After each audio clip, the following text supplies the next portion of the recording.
இன்றைக்கு திருவருகை காலம் முதல் வாரம் டிசம்பர் மாதம் 4ஆம் தேதி புதன்கிழமை.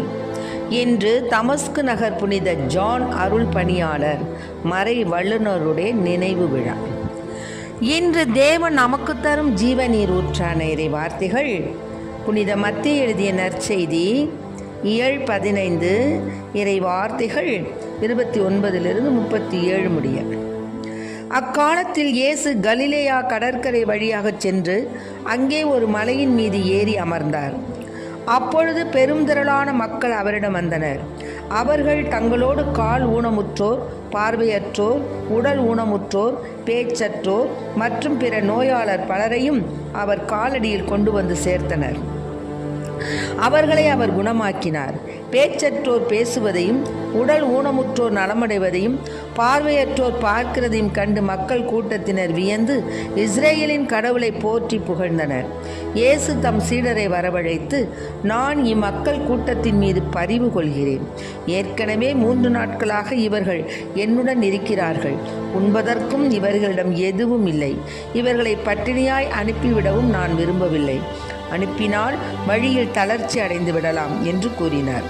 அதற்கு சீடர்கள் அவரிடம், இவ்வளவு திரளான மக்களுக்கு அளிக்க போதுமான உணவு நமக்கு பாலை நிலத்தில் எங்கிருந்து கிடைக்கும் என்று கேட்டார்கள். இயேசு அவர்களை பார்த்து, உங்களிடம் எத்தனை அப்பங்கள் உள்ளன என்று கேட்டார். அவர்கள் 7 அப்பங்கள் உள்ளன, சில மீன்களும் இருக்கின்றன என்றார்கள். தரையில் அமருமாறு மக்களுக்கு அவர் கட்டளையிட்டார். பின்பு அந்த 7 அப்பங்களையும் மீன்களையும் எடுத்து கடவுளுக்கு நன்றி செலுத்தி பிட்டு சீடர்களிடம் கொடுக்க அவர்களும் மக்களுக்கு கொடுத்தார்கள். அனைவரும் வயிறார உண்டனர். மீதியாய் இருந்த துண்டுகளை 7 கூடைகள் நிறைய எடுத்தனர். ஆண்டவரின் அருள்வாக்கு. கிறிஸ்துவே மக்கு புகழ். இறைவன் தரும் இந்த உணவு இதயம் நிறைந்திடும் உணவு. இறைவன் தரும் இந்த விருந்து இதுவே அகமருந்து. இறைவன் தரும் இந்த உணவு இதயம் நிறைந்திடும் உணவு. இறைவன் தரும் இந்த விருந்து இதுவே அகமருந்து. என் வாழ்வும் என் இயேசுதான் என் வழியும், என் இயேசுதான் என் உயிரும், என் இயேசுதான் என்றும். என் வாழ்வும் என் இயேசுதான் என் வழியும், என் இயேசுதான் என் உயிரும், என் இயேசுதான் என்றும்.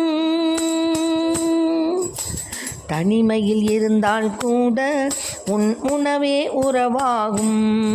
நான் உயிரினும் விழுந்தால் கூட உன் கரமே துணையாகும். இருளில் நானும் நடந்தாலும் ஒளி பிழம்பாய் அருகே இருக்கின்றாய். இருளில் நானும் நடந்தாலும் ஒளி பிழம்பாய் அருகே இருக்கின்றாய். சுமைகளுமே சுகமாகும், உந்தன் வரவே வரவாகும். என்னை தேடி வந்தாயே, நலம் யாவ் தந்தாயே, நல்வரமாய் வந்தாயே, புது வாழ்வை தந்தாயே. என்னை தேடி வந்தாயே, நலம் யாவும் தந்தாயே, நல்வரமாய் வந்தாயே, புது வாழ்வை தந்தாயே. இறைவன் தரும் இந்த உணவு இதயம் நிறைந்திடும் உணவு. இறைவன் தரும் இந்த விருந்து இதுவே அகமருந்து. இதுவே அகமருந்து. இதுவே அகமருந்து. இன்றைக்கு நம் தேவன் தரும் ஜீவநீர் ஊற்றான இறை வார்த்தைகளை கேட்டோம். புனித மத்தேயு எழுதிய நற்செய்தியிலிருந்து 15 இயல். அதில் என்ன சொல்கிறாருன்னா, ஏசப்பா கலிலேயா கடற்கரை ஓரமாக போயிட்டு இருந்தாங்க. அப்போது ஒரு மலையின் மீது ஏறி அமர்ந்தார். அப்போ பார்த்தீங்கன்னா இவர் அதிசயங்களும் அற்புதங்களும் செய்கிறாரு. பேயை ஓட்டுறாரு, இந்த நோயை குணப்படுத்துகிறாரு போன்று பலவிதமான அதிசயங்களையும் முடவர் நடக்கின்றாரு. குருடர் பார்க்கின்றார்கள். இப்படியாக பலவிதமான அதிசயங்களும் அற்புதங்களும் செய்ததுனால ஏசப்பாவை கொஞ்சம் கூட மக்கள் ஒளிய விடலை, ஓய விடலை. அவரை பின்னாடி சுற்றிக்கிட்டே இருக்காங்க. அப்போது பெருந்திரளான மக்கள் என்ன செஞ்சாங்களாம், அவங்க மட்டும் வரலையாம், கால் நடக்க முடியாதவங்க, பார்வை தெரியாதவங்க, உடலில் ஊனமுற்றவங்க, பேச முடியாதவங்க, இன்னும் பல வியாதிஸ்தரையும் தூக்கிக்கிட்டு அவர் காலடியில் வச்சிட்டாங்க. அப்போ பார்த்தாரு ஏசப்பா அந்த மக்கள் மீது மனம் இறங்கி அங்கே அத்தனை பேருக்கும் குணமாக்கினார். பேசாதவங்களை பேச வைத்தார், பார்க்காதவங்கள பார்க்க வைத்தார், நோயுற்றவங்களை குணப்படுத்தினார். இப்போது அவர் பேசற்றோர் பேசுவது, உடல் ஊனமற்றோர் நலமடைவது, பார்வையற்றோர் பார்க்கிறத கண்டு மக்கள் கூட்டத்துக்கு ஒரே வியப்பு. கடவுள் போற்றி, இஸ்ராயேலின் கடவுள் போற்றி போற்றி போற்றின்னு அவரை புகழ்கிறாங்க. அப்போ ஏசப்பா என்ன செஞ்சார், சீடரை வரவழைச்சு சொன்னார், இந்த மக்கள் தொடர்ந்து என்னை என்ன செய்கிறாங்க, என் கூடவே தான் இருக்கிறாங்க. இவங்களுக்கு உண்பதற்கு இவர்களிடத்தில் ஒன்றும் கிடையாது. பட்டினியாக இவங்களை அனுப்பிவிடவும் எனக்கு மனம் இல்லை. பாருங்கள், தாயினும் மேலான தாயுள்ளம் படைத்த தேவன் சொல்கிறாரு, எனக்கு இவங்களை பட்டினியாக அனுப்பவும் விருப்பம் இல்லை. அதனால அனுப்புனாலும் என்ன செஞ்சிடுவாங்க, வழியில் தளர்ச்சி விட்டு வீழ்ந்துடுவாங்க. அதனால் இவ்வளவு திரளான மக்களுக்கு நம்ம உணவு கொடுக்கணும்னு சொன்னார். உடனே அந்த சீடர்லாம் சொன்னாங்க, என்னப்பா பேசுகிறீங்க, இங்கே என்ன இருக்குது, ஒன்று கூட இல்லையே, அப்படியும் இவ்வளவு மக்களுக்கும், இவ்வளோ 1000 மக்களுக்கும் நம்ம கொடுக்க முடியுமா, என்ன சொல்கிறீங்க அப்படின்னு. அப்போ சேசப்பா சொன்னார், உங்கள்கிட்ட என்னப்பா இருக்குது அப்படின்னு கேட்கும்போது சொன்னார், எங்கள்கிட்ட 7 அப்பங்கள் இருக்குது சாமி, சில மீன்கள் இருக்குது சாமின்னு சொன்னாங்க. அப்படியா, கொண்டு வாங்க அப்படின்னு சொல்லி அதை ஆசீர்வதித்து பந்தியில் உட்கார வச்சுட்டாரு. எல்லா மக்களையும் ஒருத்தர் கூட பாக்கி இல்லாமல் எல்லாரும் வயிறார உண்டாங்களாம். அவர் ப்ளஸ் பண்ணி கொடுத்த அந்த அப்பமும் மீனும் எடுக்க எடுக்க எடுக்க எடுக்க எடுக்க எடுக்க எடுக்க எடுக்க எடுக்க குறையாமல் வந்துக்கிட்டு வந்துச்சான். ஒவ்வொரு சீடர்களும் அவனும் எடுத்துக்கிட்டு ஓடுறானா, போய் கொடுக்குறானா, அவன் பாத்திரத்தில் நிரம்பி வழிஞ்சிக்கிட்டே இருக்குதான். இப்படியாக ஒருவர் கூட பீதி இல்லாமல் பாக்கி இல்லாமல் எல்லாரும் திருப்தியாக வயிறார உண்டனர். பாருங்கள், சாப்பிட்டாங்கன்னு கூட இல்லை, வயிறார உண்டாங்களாம். உண்டது மீதியை எத்தனை கூடையில் நிரப்புனாங்களாம், 7 கூடையில். ஆக அன்பான பிள்ளைகளை, இதை கேட்டுக்கொண்டு இருக்க அன்பு பிள்ளைகளை, கடவுள் நம் குறைகளை தீர்க்காதிருப்பாரோ? மலடி, அதாவது பிள்ளை பெறாமல் வைக்கக்கூடிய, அதாவது கருப்பையை இறைவன் அடைப்பாரோ, நான் அடைப்பேனோன்னு கேட்குறாரு. ஆக தேவன் நிச்சயம் நிச்சயம் நிச்சயமாக நம்முடைய விண்ணப்பங்களை கேட்பார், நம் கண்ணீரை துடைப்பார், நம் கவலைகளை போக்குவார், நம்முடைய பிணிகளை நீக்குவார், நமக்கு வேண்டிய சகல நன்மைகளும் செய்வார். திருமண மாலை எடுத்து கொடுப்பார், குழந்தை பாக்கியத்தை கொடுப்பார், இன்னும் நம்முடைய வழக்குகள் வெற்றியடையும், இன்னும் எத்தனை பிரச்சனைகள், வயல்வெளி எல்லாம் நல்ல முறையில் பலன் கொடுக்கும் என்று யார் விசுவசிக்கிறார்களோ அவங்களுக்கு இது நிச்சயமாக கை கொடும். அதனால தான் சொல்கிறாங்க, இவர்களை பட்டினியாய் அனுப்பிவிட நான் விரும்பவில்லை. ஏசப்பா சொல்கிறார்.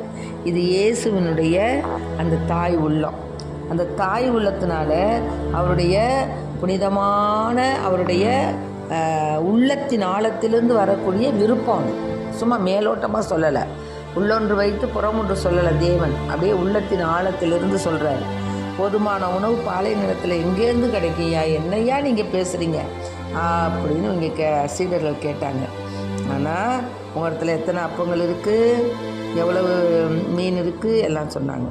அப்போது என்ன செஞ்சார், அதை ப்ளஸ் பண்ணி கொடுத்து ஆக்கப்பூர்வமான ஒரு விழிப்புணர்வு கலந்த பதில் அங்கே கிடச்சிச்சு. அதனால தான் மக்கள் கூட்டத்தின் வயிற்றின் உள்ளே உள்ள பசியை இயேசு அவர் தனக்குள்ளே உணர்ந்ததுனால தான் அந்த புதுமையை செஞ்சார். அவர் உணரலைன்னா எப்படி செய்ய முடியும்? எங்களுக்கு பசிக்கிறதே என்று வெளிப்படாத ஏக்கத்தை தன்னுள் உணர்ந்து, யாராவது சொன்னாங்களா எங்களுக்கு பசிக்குது ஆண்டவரேன்னு? இல்லை, அவராக என்ன பண்ணார், இவ்வளோ ஜனங்கள் இவ்வளவு வியாதிஸ்தரையும் அவங்களையும் இவங்களையும் கொண்டாந்து என் கால் மாட்டில் போடுது. நான் இறைவனுக்கு ஏற்புடைய மகளாக நான் இருக்க வேண்டும். அப்போ கூட அவருடைய தாழ்ச்சியை பாருங்கள். நம்மளாக இருந்தால் என்ன பண்ணுவோம், ஏசப்பா நம்ம புள்ளன்ட்டா அடாடாடாடா, நம்ம போடுற பிட்டன்னா, நம்ம போடுற ஸ்லாக்கியம் என்ன, நம்ம அவ்வளோ விட்டு போடுவோம். ஆனால் அம்மா ரொம்ப பொறுமையாக, ஆனால் ஏசப்பா ரொம்ப பொறுமையாக என்ன செய்கிறாரு, அதை புதுமை படைக்கும் விருப்பம் அவருக்கு உள்ளார இருந்தாலும், அந்த வெளிப்படையாக மக்களுடைய அந்த பசி அவர் உணர்ந்தாலும் அதை என்ன பண்ணுறாரு, தன்னுடைய தெய்வீக பண்பின் மூலமாக அதை விருந்து படைக்கும் புதுமையை அங்கே செய்கிறார். ஆகவே அன்பு பிள்ளைகளை, நம் வாழ்வையிலும் ஒரு நாள் நம் கவலைகள் யாவும் தீரும், கவலைகள் யாவும் தீரும், கஷ்டங்கள் யாவும் தீரும். நம்முடைய மன விருப்பத்தின்படி நம்முடைய வாழ்க்கை அமையும். நமக்கு இப்போ உள்ள இந்த நிலைமையை விட இதுவும் கடந்து போகும் என்று உணர்ந்த பிள்ளைகளாய் நாம் இன்னும் இறைவனுக்கு பிரமாணிக்கமாக இருக்கும் பொழுது வெற்றி மீது வெற்றி தருவார் நம் தேவன். எல்லா விதமான ஐஸ்வர்யங்களையும் தேவன் நமக்கு நிச்சயம் தருவார். ஆகவே அன்பு பிள்ளைகளே, நம்முடைய வாழ்நாட்களிலே தேவனுக்கு மதிப்பு கொடுத்தவர்களாய், அவருடைய புதுமைகளையும் அற்புதங்களையும் நான் நம்பியவர்களாய், நம்மிடம் அந்த மன்றாட்டுகள் புதுமைகள் நிச்சயமாக நடக்கும் என்ற ஆழ்ந்த நம்பிக்கை உடையவர்களாய் நாம் விண்ணகத் தந்தையின் விருப்பம் ஆகியவற்றை நிறைவேற்றி இயேசுனுடைய திரு வருகைக்காக நாம் ஆயத்தமாயிருப்போம். ஆமென். Praise the Lord. மரியே வாழ்க. இயேசுவுக்கு புகழ். இயேசுவுக்கு நன்றி.